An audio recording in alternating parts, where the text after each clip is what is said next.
The biggest night in a high school career has finally arrived. Welcome back to the 30th reading in the Wherefore Journal series. If you're new here, every Thursday we explore selected passages from Romeo and Julian's private journals, the entries that were never meant for anyone else to read. Before we dive in, if you are not already subscribed, go ahead and hit that subscribe button so you can follow the journey each week and don't miss our Monday shorts, where I share sneak previews and behind the scenes insights into the story. Yep, it's prom night. But for Romeo and Julian, things are a little bit more complicated than they should be. Because they aren't going as each other's dates. Julian is going with Maya, and JJ, well, technically she's Romeo's date. Even if nobody else knows that, what makes this even more interesting is that both Romeo and Julian write entries on the exact same day.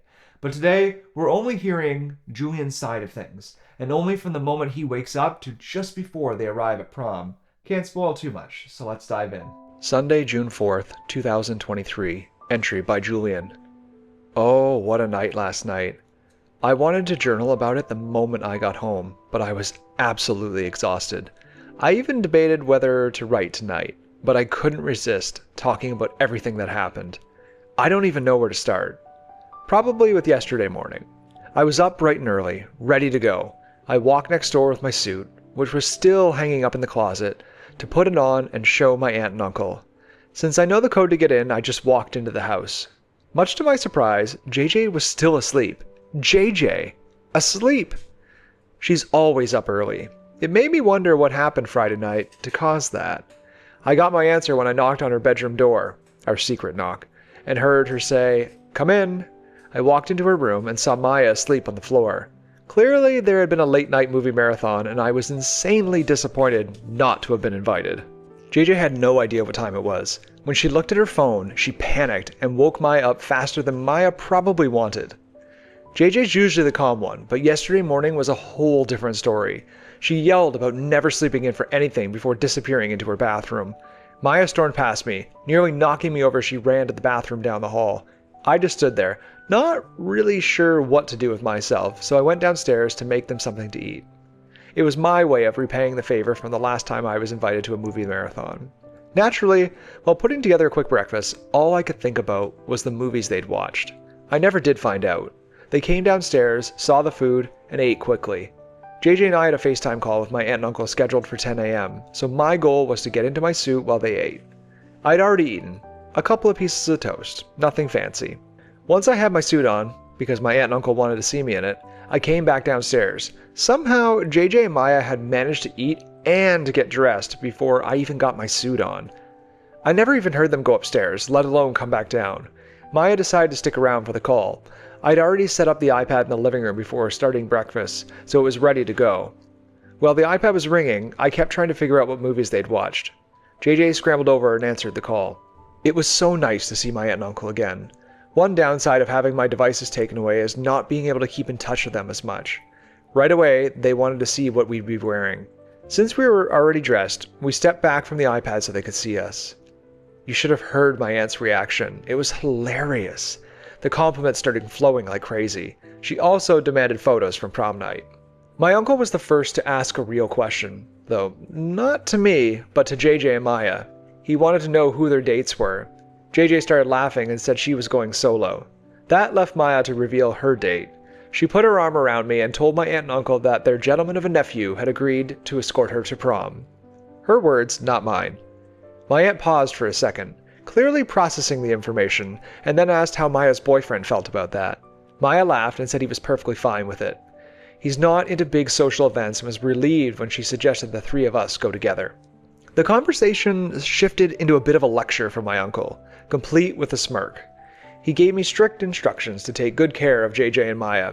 You'd think he'd given those instructions to JJ since she's JJ, but no, he played into the man as the protector stereotype. It's funny because he raised JJ to be strong and independent.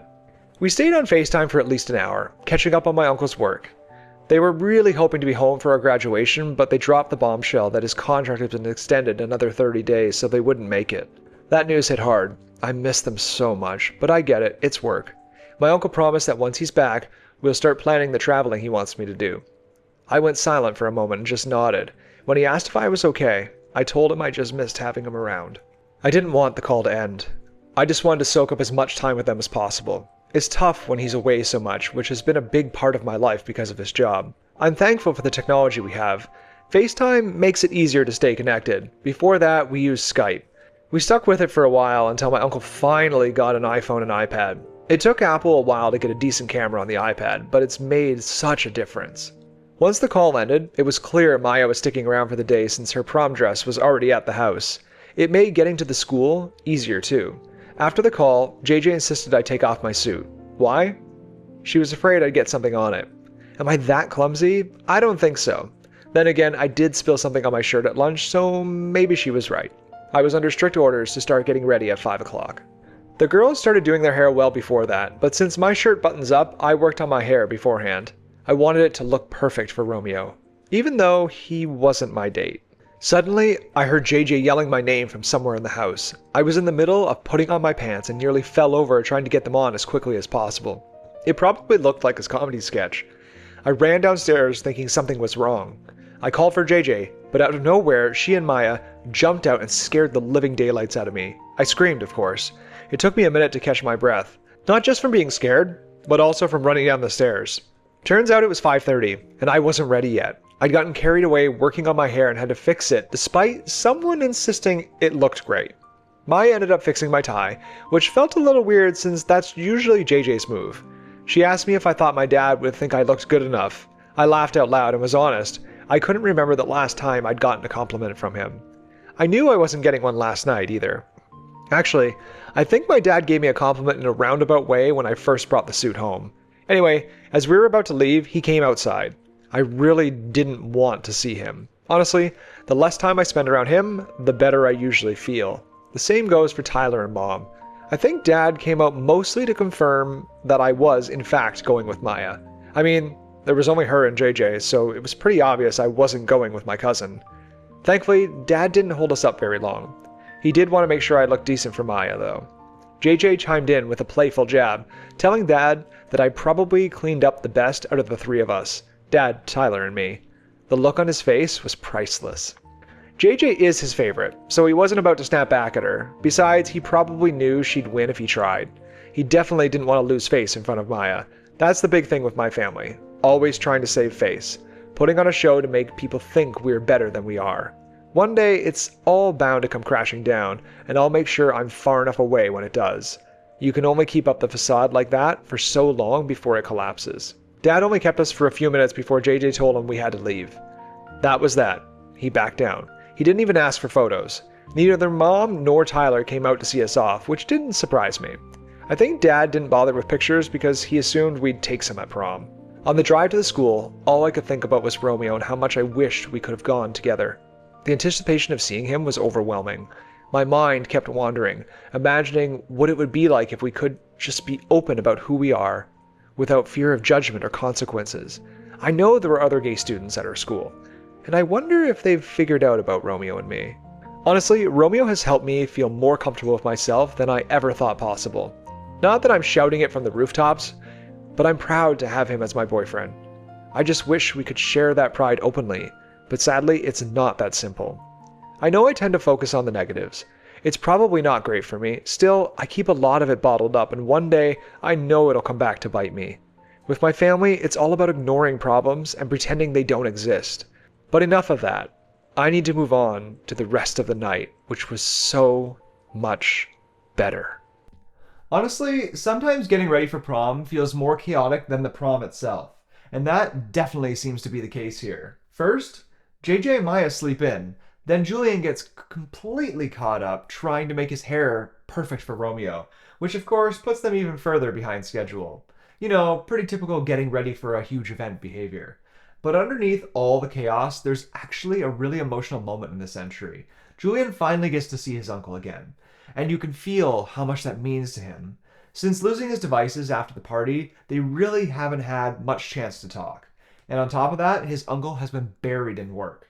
So getting even this small moment together matters more than Julian probably says out loud. The hardest part? Finding out they won't be back for graduation. And you can feel that disappointment hit him immediately, because in so many ways, His uncle represents one of the few people who truly sees him. At the same time, Julian is still struggling with the reality that he can't openly be Romeo's date that night. That alone is painful enough. But then comes another layer of tension. His dad waiting outside for them.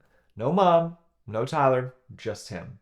And not because he's excited for Julian. No, he's there to make sure Julian looks good enough standing beside Maya.